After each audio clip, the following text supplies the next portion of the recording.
Alors, je vais donner à cet objet une couleur. Je ne sais pas donner des couleurs différentes aux différentes parties de l'objet puisque ce n'est pas, il ne s'agit pas d'objets différents en fait, c'est un seul objet. C'est un tracé transparent. Ok. Je voudrais mettre un effet d'épaisseur, de biseau. C'est pas très heureux, mais pourquoi pas, parfois ça peut être intéressant. Alors, j'ai la possibilité d'aller dans la palette aspect, créer différents fonds et mettre sur les différents fonds un effet de décalage pour donner un effet de biseau. Je peux aussi utiliser des styles graphiques qui sont déjà prévus. Donc dans la palette des styles graphiques, si je vais voir les bibliothèques des styles graphiques en bas à gauche, j'en ai qui concernent les boutons. Voilà, ça c'est la palette non modifiable des boutons.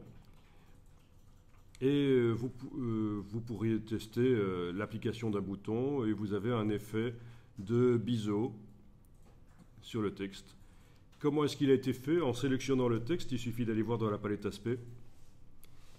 Et je vois que j'ai donc différents fonds avec certainement, oui, des décalages. C'est grâce au décalage que les différents fonds se rétrécissent au fur et à mesure qu'ils s'empilent sur l'objet. Bon, honnêtement, le biseau, les effets de biseau, les effets spéciaux dans Illustrator, c'est un peu foireux. Donc, il y a une possibilité de transférer temporairement le document dans Photoshop et de le faire dans Photoshop. Ici, je vais sélectionner mon objet et dans le menu de la palette aspect, je vais demander de réduire à l'aspect de base. Donc, tous les effets spéciaux ont été supprimés. Je n'ai plus qu'un dégradé, celui qui était à la base du style graphique que j'ai été chercher.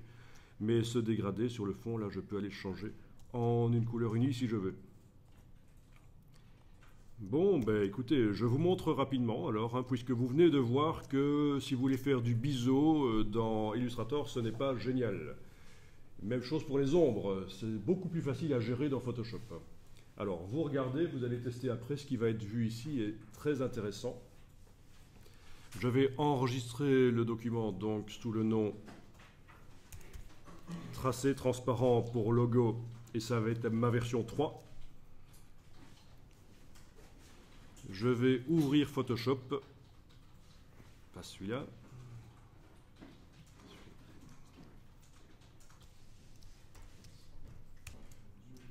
Et oui, ça va être dur d'ouvrir Photoshop à cette heure-ci. Alors, voilà la technique. Il faut que j'importe les vecteurs Illustrator en tant que vecteurs dans Photoshop. Je ne vais pas les pixeliser. Et grâce aux objets dynamiques, on peut avoir les vecteurs Illustrator dans Photoshop, ce n'est pas un problème. Je crée une nouvelle image et je vais importer, je vous montre, ne faites pas, parce que là je suis en train de faire une erreur expressément pour vous montrer. J'importe fichier importer et incorporer. Je vais aller importer donc le fichier Illustrator. Le voilà. Je valide avec le petit V, là au-dessus, l'importation. Bon. Ben, il est arrivé dans un document qui, au niveau proportion, n'a pas les bonnes proportions, on est d'accord. Hein. J'avais créé un document Photoshop un peu n'importe quelle taille, j'importe le document Illustrator, forcément les proportions ne sont pas les mêmes. Donc voilà la bonne méthode. Je vais fermer ça.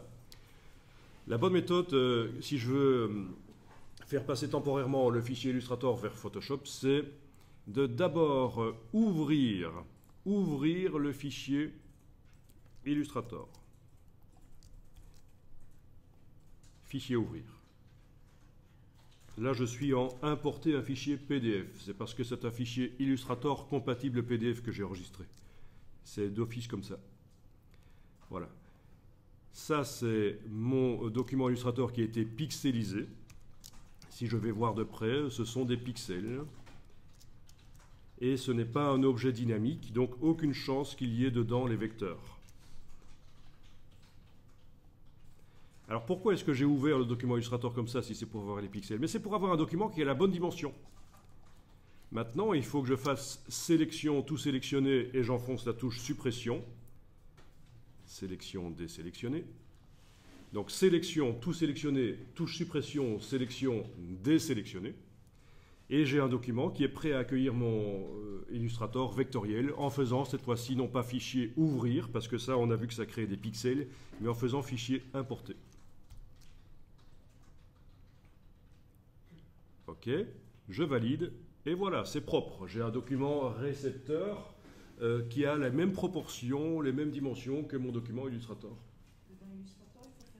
Donc je répète la procédure, j'ouvre le document Illustrator dans Photoshop. Ok, j'obtiens un document pixel. J'ai donc perdu de la qualité du document Illustrator. C'est un calque pixel dans Photoshop. Pourquoi est-ce que j'ai fait ça? C'est pour avoir les bonnes dimensions de mon document Illustrator. Maintenant, il faut que je fasse sélection, tout sélectionner, touche suppression, sélection, désélectionner. Et puis j'importe en tant que vecteur dans un objet dynamique, j'importe le document Illustrator en faisant fichier importer. Mais depuis Illustrator, il n'y a rien à faire. Et depuis Illustrator, il n'y avait rien à faire en fait, non. Si ce n'est peut-être quand même dans Illustrator,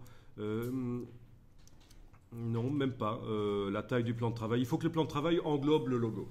Si le logo déborde en dehors du plan de travail, il sera pas, cette partie-là ne sera pas ouvrable dans Photoshop. Voilà. Alors, pour répondre à ta question, dans ce cas-ci, j'ai importé avec l'option importer et incorporer.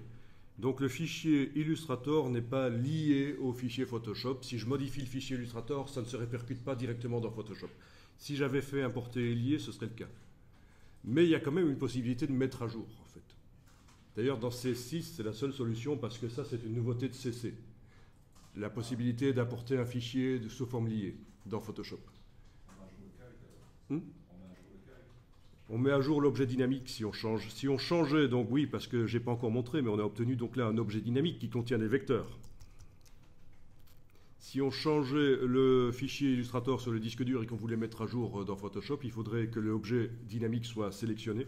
Il faudrait qu'on aille dans menu, menu calque, objet dynamique, et ce serait l'option remplacer le contenu.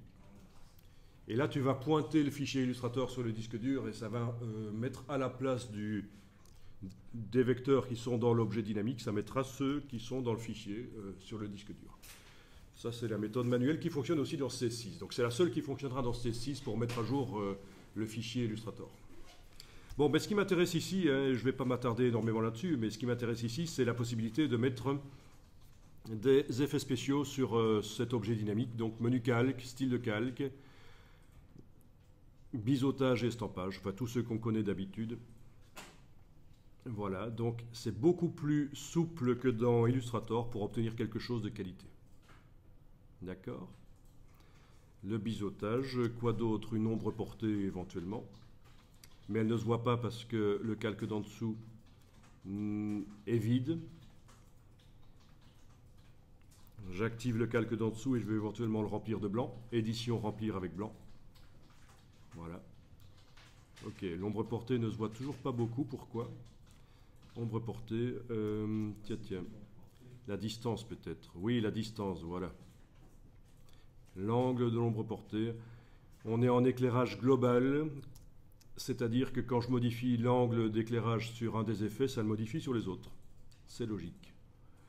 Bon, c'est pas mal du tout ça, hein, la possibilité de faire passer un document Illustrator temporairement par Photoshop.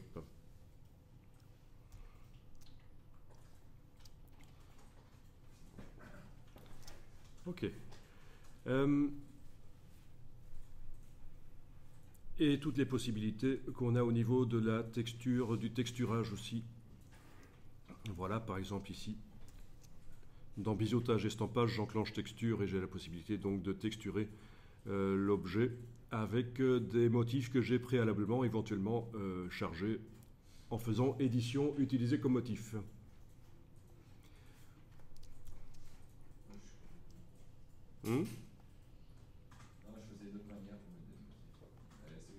Ah, ça c'est un motif qui sert pour donner du relief en fait. Hein. Maintenant, si c'est un motif avec de la couleur, on fait autrement.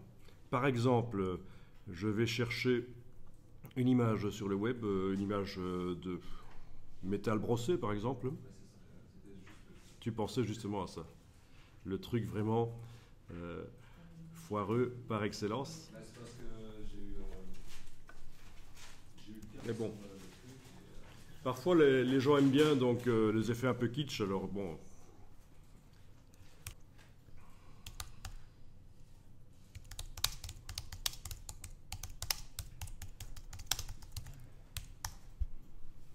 Voilà, bon.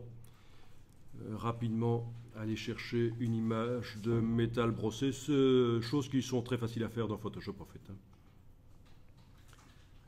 Qu'est-ce qu'on a comme texture pas mal? Bon, on va essayer ça si on arrive à la voir. Pas ça, idiot. Ça. Ok.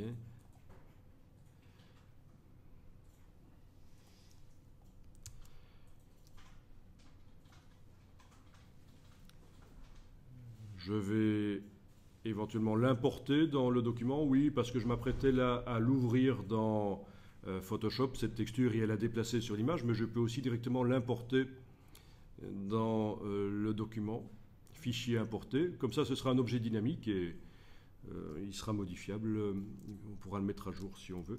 Donc là, je montre juste le système de la texture. Voilà. Je vais agrandir donc cet objet dynamique qui vient d'arriver. Je l'ai validé avec le petit V là au-dessus, hein, évidemment. Voilà. Transformation manuelle. Et pour qu'il n'apparaisse que sur le logo, je fais de l'écrêtage. Touche Alt entre les deux vignettes. Et voilà, il n'est visible que sur le logo.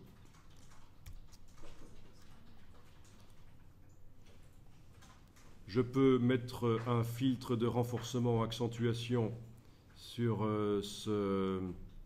cette texture. J'ai intérêt à zoomer pour voir ce que je fais. Voilà, amusant ça. Et l'accentuation va se mettre de manière dynamique, puisque je la mets sur un filtre dynamique. Le filtre d'accentuation apparaîtra dans la palette des calques. Voilà, donc pour donner un petit côté accentué. Voilà. Bon, ben, je ne vais pas aller plus loin ici. Vous avez compris en fait le principe. Si, ce que je peux faire, c'est maintenant modifier le fichier Illustrator et vous montrer la mise à jour.